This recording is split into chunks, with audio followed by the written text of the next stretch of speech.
ചിലർക്കൊക്കെ ഒരു ധാരണയുണ്ട് മരങ്ങളൊക്കെ മുറിച്ച് മാറ്റി കഴിഞ്ഞാലാണ് വൻ വികസനവും റോഡുകളൊക്കെ ഉണ്ടാക്കാൻ പറ്റുമെന്നുള്ളത്. പക്ഷെ ഇവിടെ കാണുന്നത് വൻ മരങ്ങളൊക്കെ പടർന്ന് പന്തലിച്ച് നിൽക്കുന്ന റോഡ് സൈഡുകളൊക്കെയാണ്.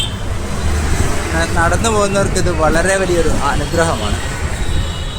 ഈ കൊടും ചൂട്ടത്തും അധികം ചൂട് തോന്നാതെ ഒരു ചെറിയൊരു തണലൊക്കെ കിട്ടുമ്പോൾ ഉണ്ടാകുന്ന ഒരു ആശ്വാസം വളരെ വലുതാണ്. ഞാനിപ്പോഴാണ് ഒരു കാര്യം ശ്രദ്ധിച്ചത്. ഞാനിവിടെ എത്തിയിട്ട് ഞാൻ ഇംഗ്ലീഷിൽ തന്നെയാണ് സംസാരിക്കുന്നത് എല്ലാവരോടും. പിന്നെ അല്ലെങ്കിൽ ചെറിയ മലയാളത്തിലേക്ക് കയറും. ഹിന്ദി എനിക്കറിയില്ല, സത്യം തന്നെയാണ്. പക്ഷേ എനിക്ക് ട്രൈ ചെയ്യാമല്ലോ. അങ്ങനെ ഒരു കാര്യമുണ്ട്. നമ്മൾ ട്രൈ ചെയ്താലല്ലേ പഠിക്കുള്ളൂ. ഈ യാത്രയുടെ ഒരു ഉദ്ദേശം എന്ന് പറയുന്നത് തന്നെ ഹിന്ദി കുറച്ച് മേലാക്കുക എന്നുള്ളത് കൂടിയായിരുന്നു. അപ്പോൾ തീർച്ചയായും ഞാൻ ഹിന്ദി ഒന്ന് ട്രൈ ചെയ്തുകൊണ്ട് ഇരിക്കണം. പിന്നെ നമുക്ക് ചെറിയൊരു തട്ടുകട സെറ്റപ്പ് നമുക്ക് കാണാം. ഒരു ചെറിയൊരു തട്ട് മാത്രമേ ഉള്ളൂ. അവിടെ നിന്ന് ചായ ഉണ്ടാക്കിയിട്ട് ഒരു ചെറിയൊരു പയ്യനാണ് അവന് ഇതുപോലെയുള്ള കെറ്റിലാക്കിയിട്ട് കൊണ്ട് നടന്ന് വിൽക്കുകയാണ് ചെയ്യുന്നത്. ഞാൻ വീഡിയോ എടുത്തുകൊണ്ട് നിന്നപ്പോൾ എൻ്റെ പിറകിൽ വന്നിരുന്നു. പക്ഷെ ഞാനത് ശ്രദ്ധിച്ചില്ല. അവന് വീഡിയോയിലേക്ക് വന്നിട്ടുമില്ല. അങ്ങോട്ടേക്ക് എവിടെയാണ് പോയിട്ടുള്ളത്. ചിലപ്പോൾ ഷോപ്പ് അതാ അവിടെയുണ്ട്. അവിടെ നിൽക്കുന്ന ആ ഷോപ്പിലേക്ക് കയറിപ്പോകുന്ന പയ്യൻ അവനാണ് ഇവിടെ ഈ ചായക്കട നടത്തുന്നത്. ഇവിടെ നിന്ന് ഉണ്ടാക്കിയിട്ട് ചെറിയൊരു കെറ്റിലാക്കിയിട്ട് ഷോപ്പുകളിൽ കൊണ്ടുപോയി വിൽക്കുകയാണ് ചെയ്യുന്നത്. നല്ലൊരു ബിസിനസ് ഐഡിയ ആണിത്. ഇവിടെ നമുക്ക് ഇഞ്ചിയും അതുപോലെ എന്തൊക്കെയൊക്കെ കാണാം. ചിലപ്പോൾ നല്ല ചായ ആയിരിക്കാം. തിരിച്ച് വന്നുകൊണ്ടിരിക്കുകയാണ്. ഒന്നുകിൽ കൊണ്ടുപോയ ചായ കഴിഞ്ഞിട്ടുണ്ടാവാം, അല്ലെങ്കിൽ അവൻ്റെ സ്ഥിരം കസ്റ്റമേഴ്സ് ആയിരിക്കണം ഈ ഷോപ്പിലുള്ളവരൊക്കെ. എന്തായാലും അവനെന്നെ ഒളിച്ചു പോവുകയാണ്. भाई आपका नाम क्या है? नाम क्या है? नाम അവൻ സംസാരിക്കുന്നില്ല. ഞാനിങ്ങനെ നടന്നു വന്നുകൊണ്ടിരുന്ന സമയത്ത് ആ സ്ട്രീറ്റിലൊരു സൈഡിലായിട്ട് 2 യങ്സ്റ്റേഴ്സ് ചെറിയൊരു ബിസിനസ് സംരംഭം നടത്തുന്നുണ്ടായിരുന്നു. ചെറിയ തട്ടുകട മീൻസ് ഒന്നുമില്ല, ജസ്റ്റ് തട്ട് മാത്രമേ ഉള്ളൂ. അവിടെ അവർ ഒരു ചെറിയൊരു ഗ്യാസും അതുപോലെ തന്നെ വെച്ചിട്ട് ചായ ഉണ്ടാക്കിയിട്ട് കെറ്റിലുകളിലാക്കിയിട്ട് അടുത്തുള്ള ഷോപ്പുകളിലൊക്കെ കൊണ്ടുപോയിട്ട് വിൽക്കുന്നു. അപ്പം ഞാനതിങ്ങനെ വീഡിയോ എടുത്തുകൊണ്ട് നിൽക്കുമായിരുന്നു. അപ്പോൾ ഒരു പയ്യൻ വന്നിട്ട് എന്നോട് പറഞ്ഞു, എന്താ വേണ്ടത്, എന്തിനാണ് വീഡിയോ എടുക്കുന്നതൊക്കെ ചോദിച്ചു. ഞാൻ പറഞ്ഞു ഞാനൊരു ട്രാവലറാണ്, അപ്പോൾ കണ്ടപ്പോൾ ജസ്റ്റ് ഒന്ന് വീഡിയോ എടുത്തു എന്ന് മാത്രം പറഞ്ഞു. അപ്പോൾ എന്നോട് പറയാണ്, ദയവേദിയിട്ട് വീഡിയോ എടുക്കരുത്, അത് പലരും നമ്മൾക്കെതിരെ കംപ്ലൈൻറ്റ് പോകുന്നുണ്ട് എന്നാണ് പറഞ്ഞത്. എനിക്ക് തോന്നുന്നത് ഇവിടെയുള്ള വലിയ ഹോട്ടൽ ഉടമകളും മറ്റുമായിരിക്കണം ചിലപ്പോൾ കംപ്ലൈൻറ്റ് ചെയ്യുന്നത്. അല്ലാതെ ആ ചെറിയൊരു ബിസിനസ് സംരംഭത്തിന് എന്താണ് പ്രശ്നം? ചെറിയൊരു തട്ടാണ്, ചെറിയൊരു തട്ട്. എന്നിട്ട് അതിൻ്റെ മേലെ ഇരുന്നിട്ട് ഒന്നുമില്ല, ചെറിയൊരു ഗ്യാസ് സ്റ്റൗ, ഒരു ഗ്യാസ് പോയിൻ്റ്, പിന്നെ അവരവിടെ ചായ ഉണ്ടാക്കുന്നു. അത് ഷോപ്പുകളിൽ കൊണ്ടുപോയിട്ട്, അതായത് അവിടെ വന്ന് വാങ്ങി കുടിക്കുന്ന പോലുമില്ല, ഷോപ്പുകളിൽ കൊണ്ടുപോയിട്ട് ആണ് വിൽക്കുന്നത്. ഞാൻ അവിടെ ഏകദേശം ഒരു 10-15 മിനിറ്റ് ഉണ്ടായിരുന്നു. അപ്പോൾ ഒരു പയ്യൻ കെറ്റിലാക്കിയിട്ട് അപ്പുറത്തുള്ള ഷോപ്പുകളിലൊക്കെ കൊണ്ടുപോയി കൊടുക്കുന്നുണ്ടായിരുന്നു. ഇതൊക്കെ ആർക്കാണ് ഇത്ര ക്രിമികടിയെന്നാണ്, ജീവിക്കാൻ വിടില്ലെന്നാണ്. വളരെ മോശം. കോഫി വന്ന ഇന്ത്യൻ കോഫി ഹൗസ് അല്ലേ ഇത്? ഇതിൻ്റെ മുന്നിൽ നിന്നിട്ടാണ് ഞാനിപ്പോൾ ഇത്ര നേരം വീഡിയോ എടുത്തുകൊണ്ടിരുന്നത്. എന്തായാലും ഒന്ന് കയറിയിട്ട് എന്തെങ്കിലുമൊക്കെ ഒന്ന് കഴിക്കട്ടെ. ഇന്ത്യൻ കോഫി ഹൗസിൽ കയറിയിട്ട് ഓർഡർ ചെയ്തതാണ് പൊറോട്ടയും അതുപോലെ തന്നെ മുട്ടക്കറിയും. 2 മുട്ടയും അതുപോലെ 3 പൊറോട്ടയാണ് വന്നിട്ടുള്ളത്. അപ്പോൾ നമ്മുടെ നാട്ടിലുള്ള ടേസ്റ്റ് ഉണ്ടോ ഇല്ലയോ എന്നുള്ളതൊന്ന് നോക്കട്ടെ.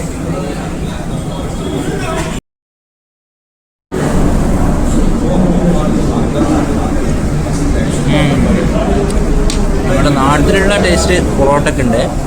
ഇനി അതുപോലെ കറിയുടെ ടേസ്റ്റ് ഒന്ന് നോക്കട്ടെ.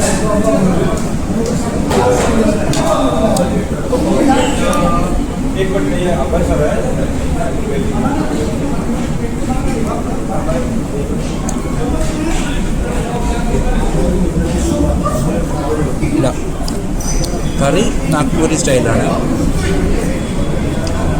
കറിക്ക് കേരള സ്റ്റൈല് ഒരു യാതൊരുവിധ ടേസ്റ്റും ഇല്ല. ടേസ്റ്റ് ഇല്ല മീൻസ് കേരള ടേസ്റ്റ് ഇല്ല എന്നാണ് ഉദ്ദേശിച്ചത്. കറി കുഴപ്പമില്ല. അപ്പോൾ ഇതൊന്ന് കഴിക്കട്ടെ.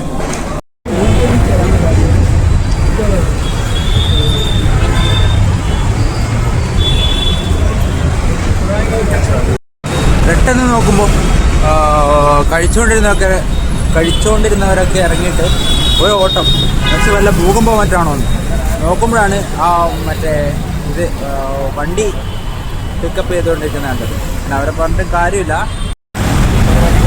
ഇതൊരു ടേണിംഗ് ആണ്. ഈ ടേണിങ്ങിൽ വണ്ടി വെച്ച് കഴിഞ്ഞാൽ പിന്നെ അവരെടുത്തിട്ട് പോകാനല്ലാതെ വേറെ എന്താ ചെയ്യണ്ടേ? ഇവിടെ വേറെയും കുറേ വണ്ടികൾ പാർക്ക് ചെയ്ത് കാണുന്നുണ്ട്, പക്ഷെ അവരെയൊന്നും എടുത്തിട്ടില്ല. ഈ ടേണിങ്ങിൽ പാർക്ക് ചെയ്ത ആൾക്കാരാണ് എടുത്തിട്ട് പോയത്. ഞാനിങ്ങനെ നടന്ന് വന്നുകൊണ്ട് നിൽക്കുമ്പോൾ ഫോണിന്ന് കയ്യിൽ നിന്ന് താഴെ പോയിട്ടുണ്ടായിരുന്നു. അപ്പോൾ അതിനുശേഷം നോക്കുമ്പോൾ മാപ്പ് കൃത്യമായിട്ട് വർക്ക് ചെയ്യുന്നുണ്ടായില്ല. അങ്ങോട്ട് ഓടി കളിക്കുന്നു, ഇങ്ങോട്ട് ഓടി കളിക്കുന്നു. അപ്പോൾ എന്താ കാര്യം എന്ന് മനസ്സിലായില്ല. ഫോണ് പോയിട്ടുണ്ടോ എന്നൊന്നും അറിയില്ല. പക്ഷേ ഇങ്ങോട്ട് വന്നുകൊണ്ട് നിൽക്കുമ്പോൾ ഇവിടെ ഒരു മിലിറ്ററി ഏരിയ എന്ന് പറഞ്ഞിട്ട് അവിടെ മിലിറ്ററി ഹെഡ് ക്വാർട്ടേഴ്സോ അങ്ങനെ എന്തൊക്കെയോ കാണുന്നുണ്ട്. അപ്പോൾ ഇനി അതുകൊണ്ടാണോ മാപ്പ് കറക്റ്റ് റെസ്പോണ്ട് ചെയ്യാത്തത് എന്താണെന്നൊന്നും അറിയില്ല. ഇനി എന്തായാലും ഈ ഏരിയ ഒന്ന് കഴിഞ്ഞിട്ട് വേണം അതൊന്ന് ചെക്ക് ചെയ്ത് നോക്കാൻ. പണി പാടുമോ? ഒരു മിലിറ്ററി ഏരിയ കിടന്നാണ് ഞാനിങ്ങനെ കറങ്ങിക്കൊണ്ടിരിക്കുന്നത്. അപ്പോൾ അങ്ങോട്ട് പോയി ഇങ്ങോട്ടേക്ക് വന്നു. പിന്നെ ഇങ്ങോട്ടേക്ക് ആദ്യം വന്നിരുന്നു, ബസ്സിലാണ് വന്നത്. പിന്നെ ഞാൻ തിരിച്ചിങ്ങോട്ടേക്ക് പോയി, എന്നിട്ട് പിന്നെയും തിരിച്ചിങ്ങോട്ടേക്കാണ് വരുന്നത്. വല്ല സംശയാസ്പദമായിട്ട് പിടിച്ചാലോ എന്ന് പേടിയൊക്കെ ഉണ്ട്. പെട്ടെന്ന് എസ്കേപ്പ് ആകട്ടെ.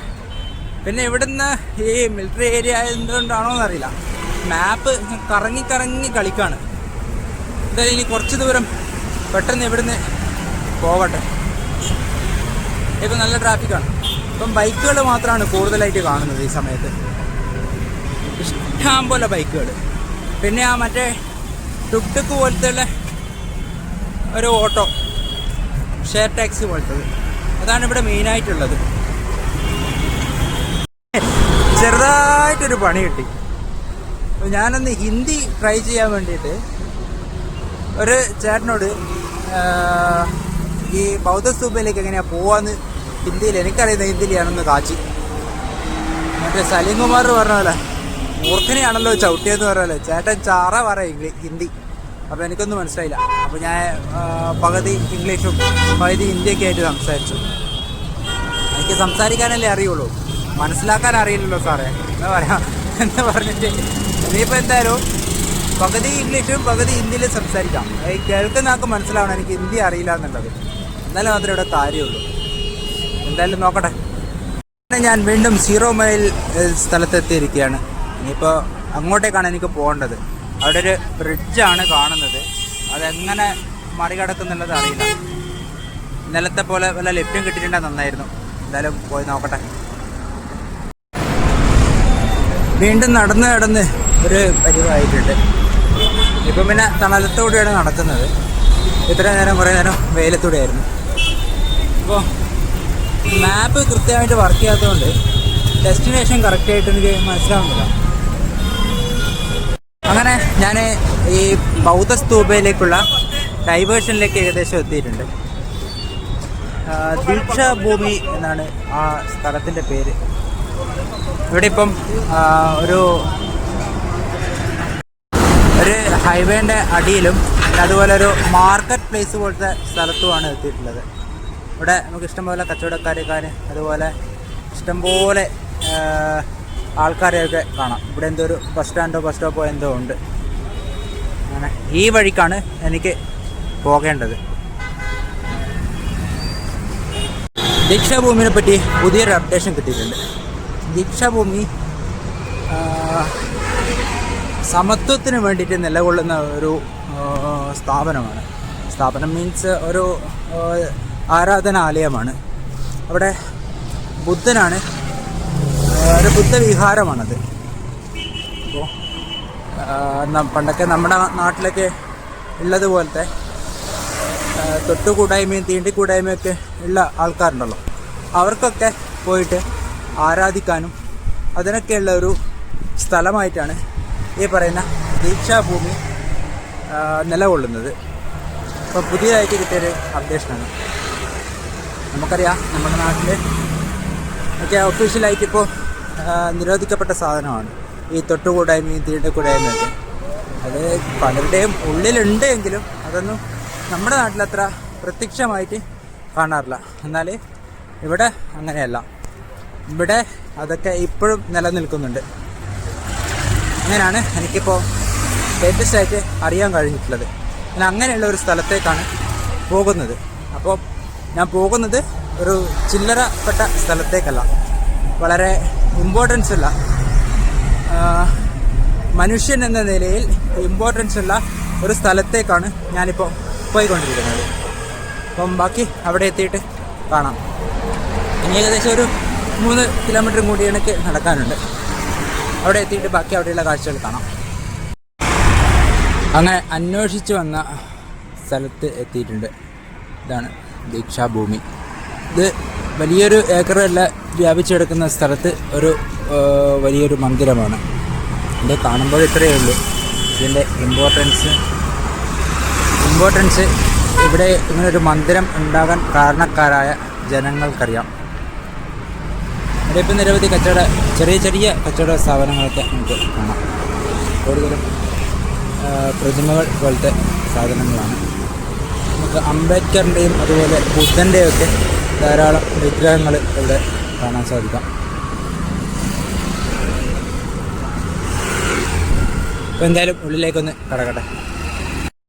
കടന്നു വരേണ്ട എൻട്രൻസ് ആണ് ഇത്. അങ്ങ് ദൂരെ നമുക്ക് ബുദ്ധൻ്റെയും അതുപോലെ അംബേദ്കറിൻ്റെയും പ്രതിമ, അംബേദ്കറല്ല ഗാന്ധിയാണെന്ന് തോന്നുന്നു, പ്രതിമ കാണാം. ഇതാണ് ബൗദ്ധസ്തൂപ. ഇതിനകത്താണ് ആരാധനാലയം. ഇവിടെയൊക്കെ നമുക്ക് നിരവധി ഇത് ഹിന്ദിയിലാണ് എഴുതിയിട്ടത്, എന്താണെന്ന് എനിക്കറിയില്ല, വായിക്കാനറിയില്ല. അതിൻ്റെ മുകളിൽ കുറച്ച് 6 കുതിരകളും അതുപോലെ അതിന് അടിയിൽ 6 ആനകളും സൈഡുകളിലായി 6 സിംഹങ്ങളും ഏറ്റവും മേലെ അശോക സ്തംഭവും അതൊക്കെ കാണാം നമുക്ക്. ഇതിനകത്ത് വീഡിയോഗ്രാഫി അനുവദനീയമാണോ എന്നറിയില്ല, എന്തായാലും ഒന്ന് പോയി നോക്കട്ടെ. ദീക്ഷാഭൂമി സ്തൂപത്തിൻ്റെ മുന്നിൽ നമുക്കൊരു ബുദ്ധ പ്രതിമയും അതുപോലെ തന്നെ ബാബാ സാഹേബ് അംബേദ്കറുടെയും 2 സ്റ്റാച്യുകൾ കാണാം. ഇതാണ് ബൗദ്ധ സ്തൂപ. ഇതിൻ്റെ കൺസ്ട്രക്ഷൻ ഏകദേശം വരുന്നത് നമ്മുടെ താജ്മഹൽ 4 ഭാഗത്തു നിന്നും കണ്ടാൽ നോക്കിക്കണ്ടുമ്പോൾ എങ്ങനെയാണ് ഉണ്ടാവുക, ഒരുപോലെയല്ലേ? അതുപോലെ തന്നെയാണ് ഇതിൻ്റെ കൺസ്ട്രക്ഷൻ ഉണ്ടാകുന്നത്. ഈ കാണുന്ന എൻട്രി പോയിൻ്റ് പോലെ 4 വശങ്ങളിലും നമുക്ക് ഇതുപോലെ കാണാവുന്നതാണ്. അങ്ങ് അതിനിടയിൽ കൂടെ നമുക്ക് മറ്റൊരു വശം കാണാം, 3ാമത്തെ വശം. ഇങ്ങനെയാണ് ഇതിൻ്റെ കൺസ്ട്രക്ഷൻ ഉള്ളത്. ഇതേപോലെ തന്നെ നേരെ ഓപ്പോസിറ്റ് ഭാഗത്തും ഒന്നുണ്ട്. ഇതിനകത്ത് വരുന്നത് ബുദ്ധ വിഗ്രഹങ്ങളും അതുപോലെ അശോക ചക്രവർത്തിയുടെ ഒരു സ്റ്റാച്യുവുമാണ് ഇതിനകത്തുള്ളത്. കാണാൻ ഇത്രയേ ഉള്ളുവെങ്കിലും ഇതിൻ്റെ ഹിസ്റ്റോറിക് സൈഡാണ് പ്രധാനപ്പെട്ടത്. 1956 ബാബാ സാഹേബ് അംബേദ്കർ തൻ്റെ 4 ലക്ഷത്തോളം വരുന്ന അനുയായികളെയും കൂട്ടി ഹിന്ദു മതത്തിൽ നിന്നും ബുദ്ധമതത്തിലേക്ക് മതപരിവർത്തനം നടത്തിയത് ഇവിടെ വെച്ചാണ്. അതിൻ്റെ സ്മാരകമായിട്ടാണ് ഈ ബുദ്ധസ്തൂപം ഇവിടെ സ്ഥിതി ചെയ്യുന്നത്. ഹിന്ദുമതത്തിലുള്ള അനാചാരങ്ങളും തൊട്ടുകൂടായ്മ, തീണ്ടിക്കൂടായ്മ എന്നിവയിൽ നിന്നെല്ലാമുള്ള മോചനത്തിനു വേണ്ടിയാണ് ബാബാ സാഹേബ് അംബേദ്കർ ഹിന്ദുമതം ഉപേക്ഷിക്കുകയും ബുദ്ധമതം സ്വീകരിക്കുകയും ചെയ്തത്. അതുതന്നെ ലോകത്തിലെ തന്നെ ഏറ്റവും വലിയ മതപരിവർത്തനമായിട്ടാണ് കാണുന്നത്. 4 ലക്ഷത്തോളം പേരാണ് ഇവിടെ അന്ന് മതപരിവർത്തനം നടത്തിയിട്ടുള്ളത്. അദ്ദേഹം തൻ്റെ അനുയായികൾക്ക് നൽകിയിട്ടുള്ള 22 ഉപദേശങ്ങളാണ് ഇവിടെ നമുക്ക് കാണാൻ സാധിക്കുന്നത്.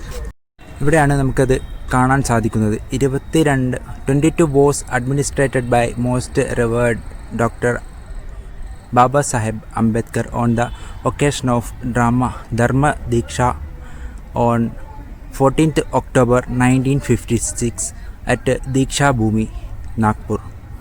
അങ്ങനെയുള്ള ഒരു 22 ഉപദേശങ്ങളാണ് അദ്ദേഹം തൻ്റെ ശിഷ്യന്മാർക്ക് കൊടുത്തിട്ടുള്ളത്.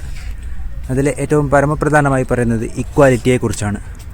ഈ മന്ദിരം ഇവിടെ സ്ഥാപിക്കപ്പെട്ടത് തന്നെ ഇപ്പോൾ അറിയപ്പെടുന്നത് ഇത് equality, the building is stand for equality. അങ്ങനെ ദീക്ഷാഭൂമിയിൽ നിന്നും പുറത്തേക്കിറങ്ങുകയാണ്. നമുക്ക് ഇനി ബാക്കി എന്താ കാഴ്ചകളുള്ളതെന്നറിയാം. ഇവിടുത്തെ ചൂട് ഒട്ടും സഹിക്കാൻ പറ്റുന്നില്ല. 2 ദിവസമായിട്ടുള്ള ഈ നടത്തം തന്നെയാണല്ലോ മെയിനായിട്ട്. അതുപോലെ തൊണ്ട വല്ലാതെ ഡ്രൈ ആയിട്ട് സംസാരിക്കാനും പറ്റുന്നില്ല. ഇവിടുത്തെ ഏറ്റവും വലിയ ചിലവെടുത്ത് നോക്കിക്കഴിഞ്ഞാൽ വെള്ളം വാങ്ങി കുടിച്ചതിനാണ് ഞാൻ ഏറ്റവും കൂടുതൽ പൈസ ഇവിടെ ചിലവാക്കിയിട്ടുള്ളത്. അപ്പോൾ ബാക്കി ഇനി ഇവിടെ നിന്ന് പുറത്തിറങ്ങിയതിന് ശേഷം വേറെ എന്തെങ്കിലും കാഴ്ചകളുണ്ടോ എന്ന് നോക്കട്ടെ. അല്ലെങ്കിൽ ഭക്ഷണം കഴിച്ച് എവിടെയെങ്കിലും ഒന്ന് റൂമെടുത്ത് കുറച്ച് വിശ്രമിച്ചിട്ട് രാത്രി ഒന്ന് പുറത്തേക്ക് ഇറങ്ങണം എന്നൊരു ആഗ്രഹമുണ്ട്. നോക്കട്ടെ. എന്ത് അറിയാണ്ട് നീ എങ്ങനെയാണ് ആ ട്രാവൽ ചെയ്യുന്നതെന്ന്. ഇപ്പോൾ ഒരു കരിഞ്ച് വെച്ച് വാങ്ങിക്കാൻ വേണ്ടി ഒരു ഷോപ്പിൽ കയറിയത്. ഷോപ്പല്ല, നമ്മളെ റോഡ് സൈഡ്. അപ്പോൾ അയാൾ പറയുന്നത് എനിക്ക് മനസ്സിലാകുന്നില്ല, ഞാൻ പറയുന്നത് അയാൾക്ക് മനസ്സിലാകുന്നില്ല. അപ്പോൾ ഒരു ചേച്ചി, കുറച്ച് ഇംഗ്ലീഷ് അറിയുന്നൊരു ചേച്ചി അവിടെ വന്നു ബൈക്കിൽ. അപ്പോൾ ആ ചേച്ചി കാര്യങ്ങൾ പറഞ്ഞ് അയാളെ മനസ്സിലാക്കി എനിക്കും പറഞ്ഞു. അപ്പോൾ എന്നോട് ചോദിച്ചാണ്. അപ്പോൾ ഞാൻ പറഞ്ഞു, ഇങ്ങനെ യാത്രകളൊക്കെ ചെയ്താലാണ് ഹിന്ദി പഠിക്കുക, അത് അങ്ങനെ പഠിക്കാൻ വേണ്ടിയിട്ട് ഇറങ്ങിയതാന്ന് പറഞ്ഞു. ഓക്കെ എന്ന് പറഞ്ഞു. ഏതെന്നാണല്ലോ ഭാഷകളൊക്കെ പഠിക്കും, എന്തായാലും പഠിക്കണം. എൻ്റെ ഒരു ആഗ്രഹമാണ് ഹിന്ദി പഠിക്കുക എന്നുള്ളത്. എന്തായാലും കുറച്ച് യാത്രകൾ കൊണ്ട് തന്നെ ഞാൻ കുറച്ചെങ്കിലും സെറ്റാക്കും. ചൗക്ക് എന്ന് പറഞ്ഞാൽ ജംഗ്ഷൻ, സാമനെ ചൗക്ക് എന്ന് പറഞ്ഞാൽ അടുത്ത ജംഗ്ഷൻ. ഹിന്ദി ചെറിയ വേർഡ്സ് പഠിക്കുന്നുണ്ട്, എന്തൊക്കെയൊക്കെയോ ഓർമ്മയുണ്ട്, പഠിച്ചിട്ടുണ്ടായിരുന്നു, പെട്ടെന്ന് ഓർമ്മയില്ല. എന്തായാലും യാത്രകൾ ചെയ്താലുള്ള ഗുണം ഇതൊക്കെ തന്നെയാണ്. ഭാഷകൾ പഠിക്കാം. ഇന്നലത്തേക്കാളും വയ്യ, ഭയങ്കരമായിട്ട് ടയർഡായി. ഇന്നലെ ജീൻസ് ഇട്ടിട്ടായിരുന്നു നടന്നിട്ടുണ്ട്. ഇപ്പം നോക്കുമ്പോൾ കാലൊക്കെ ഒരഞ്ഞു വിട്ടിട്ട് ഭയങ്കര ബുദ്ധിമുട്ടുണ്ട് ഇപ്പം നടക്കാൻ. അപ്പോൾ ഇന്ന് നേരത്തെ തന്നെ റൂം എവിടെയെങ്കിലും സെറ്റാക്കാം എന്നാണ് വിചാരിക്കുന്നത്. തീരെ വയ്യ, ശരിക്ക് മടുത്തു. നാഗ്പൂർ മടുത്തു. ഇത് വെറും സിറ്റി മാത്രമാണ്, ഒന്നുമില്ല കാര്യമായിട്ട് കാണാൻ വേണ്ടിയിട്ട്. അപ്പോൾ പെട്ടെന്ന് തന്നെ തിരിച്ചു പോവാണ്. അപ്പോൾ രാത്രി കാഴ്ചകളൊന്നും കാണുന്നുണ്ട്. അപ്പോൾ ഇന്ന് പറ്റും തോന്നുന്നു, നോക്കാം, ശ്രമിക്കാം. എന്നാലേ അടുത്ത ബസ് എവിടെയെങ്കിലും കിട്ടാൻ നോക്കട്ടെ. എന്നിട്ട് ഇന്നലെ തന്നെ അതേ ഹോട്ടൽ തന്നെ കിട്ടിയ റൂം കിട്ടിയാൽ നോക്കട്ടെ. നാഗ്പൂരിൻ്റെ രാത്രി കാഴ്ചകളിലേക്കൊന്ന് ഇറങ്ങാം എന്ന് വിചാരിച്ച് ഇറങ്ങിയതാണ്. നോക്കുമ്പോൾ ഇത് അത്ര വലിയ നൈറ്റ് ലൈഫൊന്നും ഇല്ലാത്തൊരു സ്ഥലമാണ്. ഞാൻ ഇന്നലെ എടുത്ത റൂം തന്നെയാണ് ഇന്നും എടുത്തിട്ടുള്ളത്. അപ്പോൾ അത് സിറ്റിയിൽ നിന്നും കുറേ മാറിയാണ് ഉള്ളത്. സിറ്റിയോട് ചേർന്ന് തന്നെ കുറച്ചധികം റൂംസുകളൊക്കെ നോക്കിയിട്ടുണ്ടായിരുന്നു. പക്ഷേ അവിടെയുള്ള ബെഡൊന്നും അത്ര ശരിയില്ല, വെള്ളം എനിക്കത്ര ബോധ്യം വന്നിട്ടില്ല. പക്ഷേ ഇവിടുത്തേതാണെങ്കിൽ നല്ല വെള്ളവും അതുപോലെ തന്നെ നല്ല റൂമും നല്ല ബാത്റൂമും ഒക്കെയുള്ള ഒരു ഹോട്ടലാണ്. അപ്പോൾ അതുകൊണ്ട് അധികം റിസ്ക് എടുക്കാതെ ഞാൻ നേരെ ഇങ്ങോട്ടേക്ക് തന്നെ വന്നു. ഇവിടെ വന്ന് നോക്കുമ്പോൾ മെയിനായിട്ടൊരു ഹൈവേ ആണ് ഇവിടെ, പിന്നെ ഒരു ജംഗ്ഷനും. ഇവിടെയുള്ള നൈറ്റ് ലൈഫ് എന്ന് പറയുന്നത് കുറച്ച് ഹോട്ടലുകളും അതുപോലെ പിന്നെ ഉള്ളത് ഷോപ്പുകളും, സാധാ ഷോപ്പുകൾ ഡെയിലി ലൈഫിൽ. ഞാൻ ശ്രദ്ധിച്ച വേറൊരു കാര്യം എന്താണെന്ന് വെച്ച് കഴിഞ്ഞാൽ ഇവിടെ രാത്രിയാണ് കുറച്ചുകൂടി അധികം സജീവമാവുന്നത്, ഷോപ്പുകളാണെങ്കിലും എല്ലാം തന്നെ. ഞാൻ ഇതേ സ്ഥലത്ത് നിന്ന് രാവിലെ ഇന്നൊരു 10-10:30 ആയിട്ടുണ്ടാവും പോകുമ്പോൾ. അപ്പോൾ ഷോപ്പുകളൊക്കെ മൊത്തത്തിൽ ക്ലോസ് ആയിരുന്നു. അധികം ഷോപ്പുകളൊന്നും ഓപ്പൺ ആയിരുന്നില്ല. പക്ഷേ ഇപ്പോൾ നോക്കുമ്പോൾ ഒരുവിധം എല്ലാ ഷോപ്പുകളും തന്നെ ഓപ്പൺ ആയിട്ടുണ്ട്. പിന്നെ ഇവിടെ കുറച്ചധികം തിരക്കുകൾ കാണുന്നതാണ് ജംഗ്ഷൻ. ഇവിടെ കാണുന്ന തിരക്കെന്ന് പറയുന്നത് പണിയൊക്കെ കഴിഞ്ഞ് വീട്ടിലേക്ക് തിരിച്ചു പോകുന്ന ആൾക്കാരും അതുപോലെ തന്നെ ഈ ഭക്ഷണശാലകളിലേക്കും അങ്ങോട്ടേക്കൊക്കെയുള്ള ആളുകളുടെയൊക്കെ തിരക്കാണ്. പ്രധാനമായിട്ടും പണി കഴിഞ്ഞിട്ട് പോകുന്ന ആളുകളാണ് കാണാൻ പറ്റുന്നത്. അപ്പോൾ ഈ ഒരു ജംഗ്ഷനിൽ കാര്യമായിട്ട് കാണാനും കാര്യങ്ങളൊന്നുമില്ല. ഈ ജംഗ്ഷനാണ്. ഈ ജംഗ്ഷൻ വിട്ട് കഴിഞ്ഞാൽ പിന്നെ ഈ കാണുന്നത് ഹൈവേ ആണ്. ഇത് നേരെ അങ്ങോട്ടേക്ക് നാഗ്പൂർ ഭാഗത്തേക്കും ഇത് ഇങ്ങോട്ടേക്ക് മുംബൈ ഭാഗത്തേക്കുമാണ് പോകുന്നത്. ഈ ഒരു ജംഗ്ഷൻ്റെ പേര് കൊറാടി നക്ക അങ്ങനെ എന്തോ ആയിരുന്നു, ഓർമ്മയില്ല. അങ്ങനെ എന്തോ ഒരു ജംഗ്ഷനായിരുന്നു. അപ്പോൾ കാര്യമായ സംഗതികളൊന്നും ഇവിടെ ഇല്ലാത്തത് കൊണ്ട് തന്നെ ഞാൻ എന്തെങ്കിലും ഭക്ഷണമൊക്കെ കഴിച്ചിട്ട് തിരിച്ച് റൂമിലേക്ക് പോകാം എന്നാണ് വിചാരിക്കുന്നത്. പിന്നെ ഞാൻ ഇവിടെ കുറേ സ്ഥലത്തൊക്കെ നോക്കി. റൂം കുറച്ച് ദൂരെയാണ്. അപ്പോൾ അവിടെ നിന്ന് ഇങ്ങോട്ടേക്ക് നടന്ന് വരുന്ന വഴിക്കൊക്കെ ഞാൻ പൊഹ കഴിക്കാൻ പറ്റുമോ എന്നുള്ളത് നോക്കി. പക്ഷെ എവിടെയും കണ്ടില്ല. പിന്നെ കണ്ടതൊക്കെ എത്ര നീറ്റില്ലാത്ത രീതിയിലാണ്, വൃത്തിയില്ലാത്ത രീതിയിലാണ്. അതുകൊണ്ട് തൽക്കാലം പൊഹ എന്നുള്ളൊരാഗ്രഹം മാറ്റി വെക്കാമെന്ന് വിചാരിക്കുന്നു. അല്ലെങ്കിൽ ഇനി മറ്റുള്ള ഷോപ്പുകളിലേക്കൊക്കെ ഒന്ന് പോയി നോക്കട്ടെ.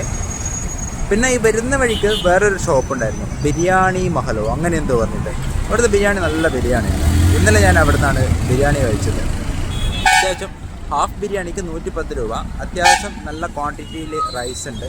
അതുപോലെ തന്നെ 3-4 ചിക്കൻ പീസ് ഉണ്ടായിരുന്നു. നല്ല ബിരിയാണി ആയിരുന്നു. അപ്പോൾ തൽക്കാലം ഇവിടുന്ന് എവിടെന്നെങ്കിലും പൊഹ കിട്ടുമോ എന്ന് നോക്കട്ടെ, നീറ്റുള്ള സ്ഥലത്തുനിന്ന്. അങ്ങനെ കിട്ടുകയാണെങ്കിൽ അത് വാങ്ങി കഴിക്കും. അല്ലെങ്കിൽ അവിടെ പോയിട്ട് അവിടുന്ന് കഴിക്കുക, അല്ലെങ്കിൽ വാങ്ങിയിട്ട് റൂമിലേക്ക് പോകാം. ഇതാണ് ഞാനിപ്പോൾ ഉദ്ദേശിക്കുന്നത്. എന്തായാലും ഒന്നും കൂടി ഒന്ന് നടന്ന് നോക്കട്ടെ, എന്തെങ്കിലുമൊക്കെ ഉണ്ടെങ്കിൽ കാണാം. ഇതാണ് ഞാൻ പറഞ്ഞ ബിരിയാണി മഹൽ. അവിടെയാണ് എനിക്ക് നല്ല ബിരിയാണി കിട്ടിയത്. മറ്റ് കാര്യമായ കാഴ്ചകളൊന്നും ഇല്ല. അതുകൊണ്ട് തന്നെ ഞാൻ ബിരിയാണി വാങ്ങിയിട്ട് നേരെ റൂമിലേക്ക് പോകാം എന്നാണ് തീരുമാനിച്ചിട്ടുള്ളത്. കുറച്ച് ഉള്ളോട്ടുള്ള സ്ഥലത്താണ് ഞാൻ വന്നിട്ടുള്ളത്. പക്ഷേങ്കിൽ ഇവിടെ അടുത്തൊരു ചെറിയൊരു ടൗൺഷിപ്പ് ഉണ്ട്. അവിടെ കാര്യമായിട്ടൊന്നുമില്ല. ഡെയിലി ലൈഫിൽ വേണ്ട കാര്യങ്ങളൊക്കെ വെക്കുന്ന ഷോപ്പുകളും അതുപോലെ അങ്ങനെയുള്ള ഭക്ഷണ പദാർത്ഥങ്ങളൊക്കെയുള്ള ഹോട്ടലുകളും അങ്ങനെയൊക്കെയുള്ള സ്ഥലങ്ങളാണ് ഉള്ളത്. അപ്പോൾ അതൊക്കെ ഒന്ന് കണ്ടിട്ട് ജസ്റ്റ് ഒന്ന് കണ്ടു, അത്ര തന്നെ.